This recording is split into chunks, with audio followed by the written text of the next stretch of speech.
Hi everybody, it's Wilma Watson, breakfreetoday.org back again. We've been looking at the course that I've produced on the website of 11 sessions. Today we're looking at session number 7, which is Inner Shame Handcuffs us to the past. Many really struggle with this area because they struggle to receive the forgiveness that God has given and to forgive others. Inner shame prevents us from receiving God's forgiveness and extending forgiveness for others. 4 ways we can handle an offence: excuse the offender, compartmentalise the offence and move on, feel forced to forgive the offence because the Bible says to forgive, or forgive from the heart. And many do not know how to forgive from the heart. They say, I've tried to forgive, but I still feel pain. I still feel the hurt. Well, Bill and I learnt the hard way how to do that. We were in Ethiopia and we opened an area that was very isolated. When I say isolated, we were 5 days a trek away from a road. I only shop once a year, so that tells you how isolated we were. That's another story. But to show you that we'd opened up this area for the gospel that was another 5 days away from even that.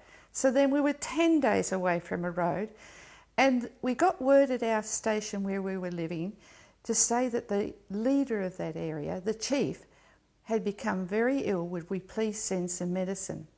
Now it happened that it was just before Christmas, but Bill and I talked about it and thought, well, we're here for the gospel. So he would go and leave me on the station alone during Christmas.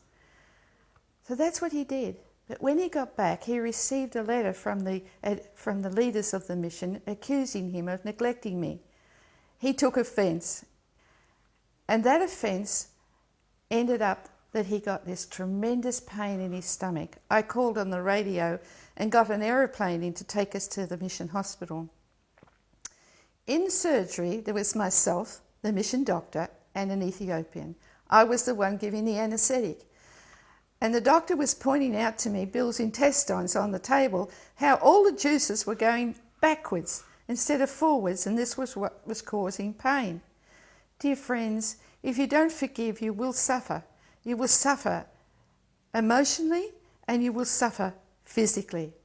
And so we learnt the hard way the need to forgive from the heart. If you go to this session, you will see how to forgive from the heart. But here's a little clip for you, and Bill will show you just a little bit of what it's like to forgive from the heart.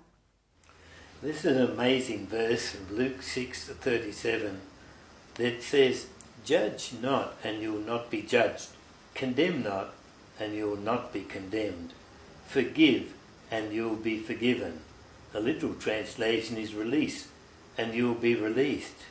And I had a lady came to our place for prayer, and when I said this is not the usual word that's given in the New Testament for forgiveness, it's really apoluo in the original. Luo means to loose and apo means from.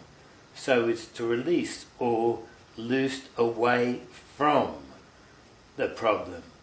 And she says, show me that. And I showed her in the Greek New Testament it was apoluo. And she said that makes all the difference to her. What forgiveness meant was really, to her, was being released. So would you like us to show you how you can forgive from the heart? Then join us on session 7. And next week, I'll show you how inner shame is outworked through unhealthy soul ties.